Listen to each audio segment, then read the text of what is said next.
Statistics Unit 1, Lesson 5, More Graphical Display. So in this lesson we want to look at other types of plots, dot plot or line plot, box plot, stem and leaf plot to describe data or compare groups, and then there's a line graph of data over time used to compare groups.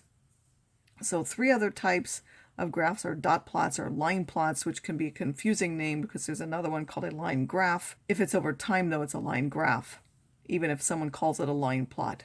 There are box plots, stem and leaf plots, and your calculator can do a lot of these. A line plot or dot plot is kind of like a bar graph, but instead of drawing a bar, you simply put a dot or an X or some other symbol above it to show the values. It's simply a stack of dots. They should all be the same size, and they're usually displayed horizontally, but they can also be done vertically. It's kind of hard here to tell from this scale what those were, but it looks like at 5 there were none, and then 6, 7, 8, and 9. So there were 3 that watched 4, there were 3 that watched 6, 3 that watched 7, 4 that watched 8, 4 that watched 9, and so on. Those are the weekly hours of watching TV. And then another way to display is a box plot in which you look at the 5 values, which are the minimum, the first quartile, the median, the third quartile, and the maximum.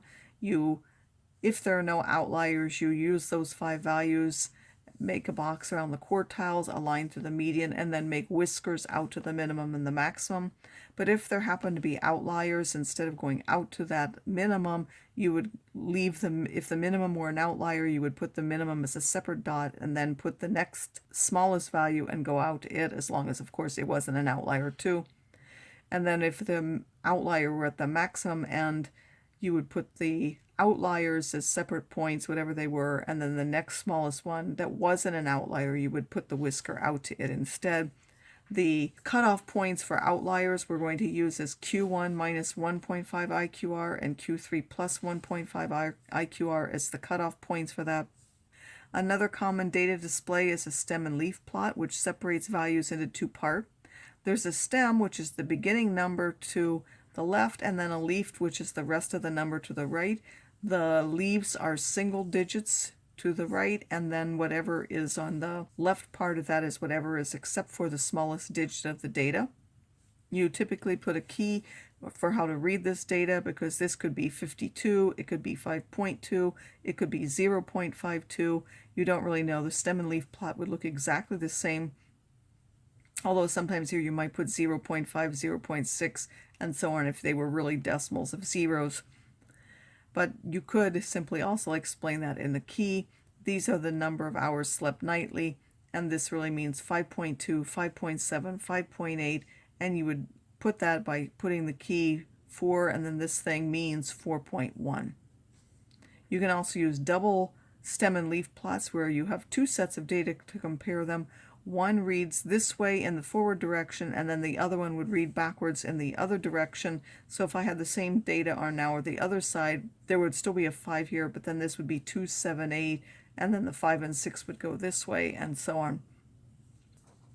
So we've seen how to make a variety of tables and graphs for quantitative data. Each one of those shows the distribution of the variable, which is the value the variable takes and how often it takes this. Things that we want to be able to tell visually from those distributions are the shape.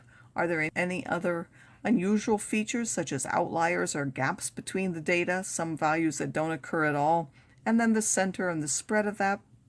The shape can be described by the number of modes, whether it's skewed or symmetric, and whether there are unusual observations or outliers in that data set. So the modes refer to the number of central humps or clusters of the value. So this would be unimodal. There's only one high point or hump to it. This one is bimodal. There are 2 humps to it. And then multimodal, because there are 3 or more humps to that. The data has no mode if the distribution is uniformly spread over all the values so that all of them have about the same height. We can also look at whether a distribution is skewed or symmetric. So this is unimodal, and it's almost symmetric, although it has a slight left tail to it. They're skewed to the left if there would be more bars coming out this way. If there were a bunch of smaller bars going out this way on the right side, that's called right skewed, or skewed to the right. Symmetric, it's about the same on each side. It can also be symmetric if it's bimodal, if the 2 halves of that are almost the same. If it's approximately symmetric, that's often good enough. You also want to make notes of any outliers, those that are far away from the rest of the data, and that's because the outlier affects the analysis of your data.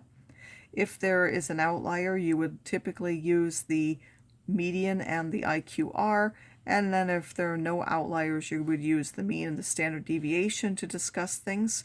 If you describe things, you're typically going to describe the distribution by the variable and say whether it's unimodal, bimodal, or multimodal, and then whether it's symmetric, left skewed, or right skewed. And then you would say around either the mean or the median value, the mean if there are no outliers, and the median value if there were, and then spread out with a standard deviation or an IQR. If you had the mean, you would go with the standard deviation, and if the median, you would use the IQR. And then the distribution either has or doesn't have outliers, and you would mention what they are if there were outliers. To compare distributions, you would subtract values to say how much larger the center is. When you're comparing the variability, you're going to find the ratio of the standard deviation or IQR and talk about how many times larger or smaller it is than the other one. So here we have an example of a pediatrician that collected data on the amount of time exercised weekly in hours for a sample of her patients. She found that a mean of 4.14 hours with a standard deviation of 3.95 hours and a median of 2.5 hours with an IQR of 6 hours. So if we were to look at this and we want to describe that data, first of all, we see that it is skewed. We could also add that it is perhaps multimodal. There are more than one hump. Because we have that it's skewed, we would want to use the median and the IQR. We also want to know if there are any outliers to the data. If you find the limits for this, it says anything less than -8 or bigger than 16 would be an outlier. There aren't any of those values. So if we actually want to write the description, the variable is the times that were exercised. So we could say the distribution of times exercised is multimodal and right skewed because there's a tail to the right, with most children exercising 3 or less hours every week because that's where the cluster is, but a few exercised 7 or 12 hours. The values are distributed around a median of 2.5 hours with an interquartile range of 6 hours. So again, you want to talk about all of those things when you talk about your data set. As another example, we have two that we want to compare. A sports fan wanted to compare the heights of male basketball players in the NBA with those of females in the WNBA. She researched and recorded the heights for a sample of players, find the mean, median, IQR, and sample standard deviation of each, draw a box plot for each using the same number line for both plots, and then compare the distributions of the heights. So we have dot plots here for the two. Using a graphing calculator, you can find the information by simply putting those data into the columns, and then you would also calculate the limits to know if there are any outliers. For the NWBA, there are no outliers because all the data is in between these two limits of 61.5 and 81.5. And for the NBA, there are also no outliers because all of them are between 68 and 92. So we will not see any separate points in our box plot. So once we've used our graphing calculator to find these values, we would then use the minimum, Q1, Q3, and the maximum value as our points here. For the NWBA, these would be the values, and I've simply put all the different values and then put their height in inches, and make sure you know which one is for which one when you put more than one. The top one is for the women's and the bottom is for the men. And we have our two data sets, and now what we really want to do is compare them. So first of all, let's look at the distributions before we actually write that.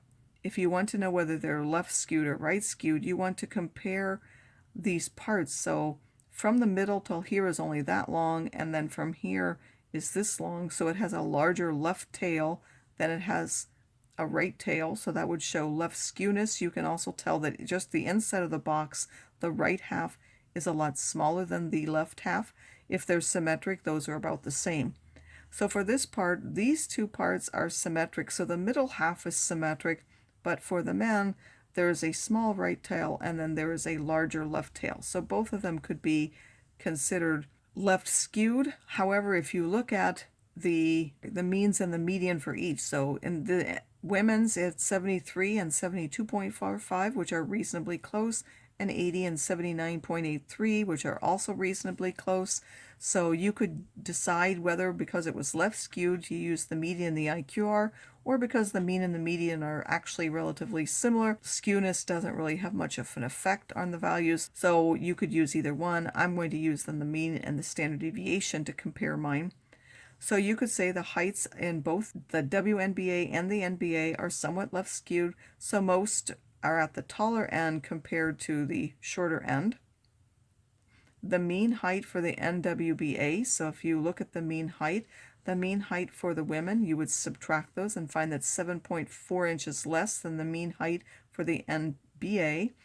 And then the heights for the women are slightly more consistent or less variable since the standard deviation, and now you would divide those two, take 3.078 and divide by 3.485 and find that this standard deviation is only about 0.88 times smaller than the one for the NBA.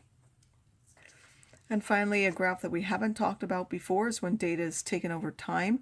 The best way to display them is by a line graph. A scale for time is used as the horizontal axis, and the vertical scale is for the whatever variable you have measured. So this is the time here, and then this is for whatever variable you've measured, and you're looking at how that changed over time. Points can either be single observations or they can be the mean. Like for Sunday, you could have taken more than one observation. For Monday, you could have taken more than one, and these are actually the means of those values. Either one is used. If you have different groups, you can put different groups on the same graph and show how they change, and then you would want to compare those. So that's what we have in this example. In some land, the ratios of smoking for men and women were tracked over time, and then we want to be able to discuss what that double line graph shows.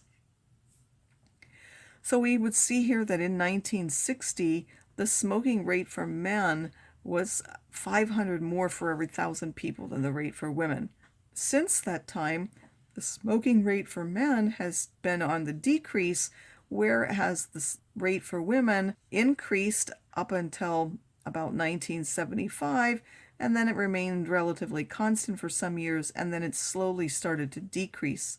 The fastest period to decline was the first half of the 1990s, and at the year 2000, the rate for men was less than 50 more for every 1,000 people. So the rate for men has been going steadily down.